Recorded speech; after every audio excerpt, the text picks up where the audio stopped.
यह दुनिया का सबसे बड़ा द्वीप है, फिर भी यहाँ एक भी हाईवे नहीं है।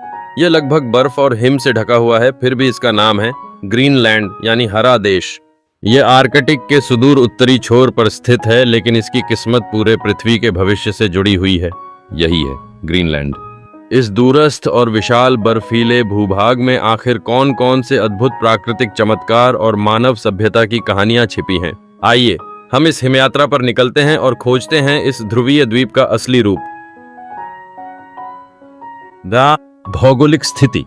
ग्रीनलैंड उत्तरी अमेरिका के उत्तर पूर्वी कोने में स्थित है। इसके उत्तर में आर्कटिक महासागर, दक्षिण में अटलांटिक महासागर, पश्चिम में बैफिन खाड़ी जो इसे कनाडा से अलग करती है, और पूर्व में डेनमार्क जलसंधि जो इसे आइसलैंड से जोड़ती है।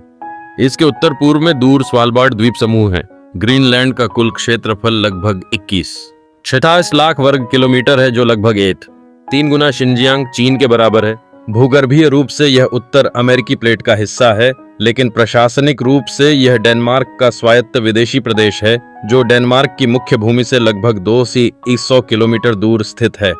केवल तटीय क्षेत्र ही मानव बसावट के योग्य हैं। शहरों और कस्बों को जोड़ने वाली कोई सड़कें नहीं हैं।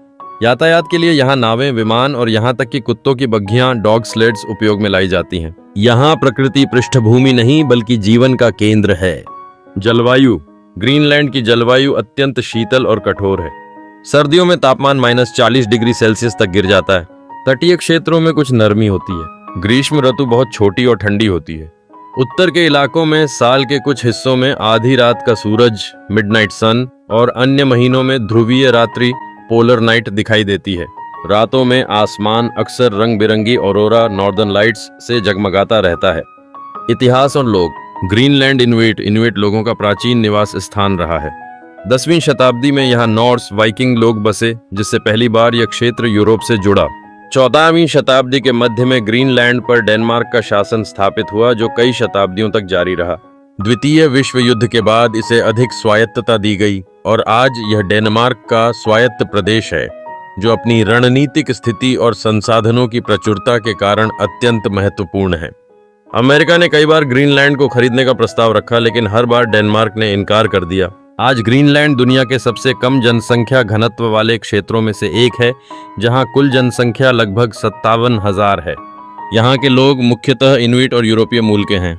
शिकार और मछली पकड़ना यहाँ की पारंपरिक संस्कृति का हिस्सा है। ग्रीनलैंड का जीडीपी लगभग 8 अरब अमेरिकी डॉलर है। इसकी अर्थव्यवस्था मुख्यतः मछली पालन, मत्स्य प्रसंस्करण और खनन पर आधारित है। यद्यपि अर्थव्यवस्था छोटी है, लेकिन इसका रणनीतिक और संसाधन मूल्य अत्यधिक है। प्रकृति और संसाधन। यह बर्फीला द्वीप ध्रुवीय भालू, कस्तूरी बैल, बारहसिंगा, सील और व्हेल जैसे अनेक जीवों का घर है। यहाँ दुनिया की दूसरी सबसे बड़ी हिमचादर आइस शीट है, जिसमें लगभग 29 लाख घन किलोमीटर बर्फ संग्रहित है, जो पृथ्वी के कुल ताजे पानी का लगभग 60% है और बैकाल झील से 121 गुना अधिक है। यदि यह पूरी बर्फ पिघल जाए तो समुद्र का स्तर लगभग 4 मीटर तक बढ़ जाएगा, जिससे दुनिया के कई तटीय शहर और द्वीप डूब सकते हैं। बर्फ के नीचे दुर्लभ धातुएं, रेयर अर्थ मेटल्स, तेल, सोना, टिन और लोहा जैसी खनिज संपदाएं छिपी हैं। जैसे जैसे हिमनद पीछे हट रहे हैं, ये संसाधन धीरे धीरे उजागर हो रहे हैं, जिससे ग्रीनलैंड वैश्विक संसाधन प्रतिस्पर्धा का नया केंद्र बन रहा है। ये शहर और संस्कृति। नुक ग्रीनलैंड की राजधानी और सबसे बड़ा शहर पश्चिमी तट पर एक संकीर्ण प्रायद्वीप पर स्थित है। यहाँ लगभग 20,000 लोग रहते हैं। यहाँ आधुनिक हवाई अड्डा, विश्वविद्यालय, अस्पताल और अन्य सुविधाएं मौजूद हैं। शहर छोटा होने के बावजूद यह पूरी तरह आधुनिक और सक्रिय केंद्र है। ग्रीनलैंड का मुख्य द्वार और बर्फीली दुनिया से आधुनिक सभ्यता का सेतु। ग्रीनलैंड का दूसरा सबसे बड़ा शहर सिसिमियुट है, जहाँ भूमि अपेक्षाकृत समतल है और बर्फ कम जमती है। यहाँ उद्योग, मत्स्य पालन और जहाज मरम्मत का प्रमुख केंद्र है। यह शहर आर्कटिक अभियानों का प्रारंभिक बिंदु भी है, जहां लोग हाइकिंग, स्कीइंग और डॉग स्लेडिंग का रोमांच लेते हैं। ग्रीनलैंड के पश्चिमी तट पर स्थित इलुलिसैट द्वीप का सबसे प्रसिद्ध पर्यटन नगर है। छोटा होने के बावजूद यहाँ सुविधाएं उत्कृष्ट हैं और होटल से समुद्र में तैरते हिमखंडों, आइसबर्ग्स का शानदार दृश्य दिखाई देता है। शहर के बाहर स्थित इलुलिसैट आइसफ्योर्ड यूनेस्को की विश्व धरोहर में शामिल है। और यह दुनिया के सबसे सक्रिय ग्लेशियरों में से एक है। हर दिन यहाँ से विशाल हिमखंड टूटकर समुद्र में बहते हैं, जो मिलकर बर्फ के तैरते भूल भुलैया जैसा दृश्य बनाते हैं।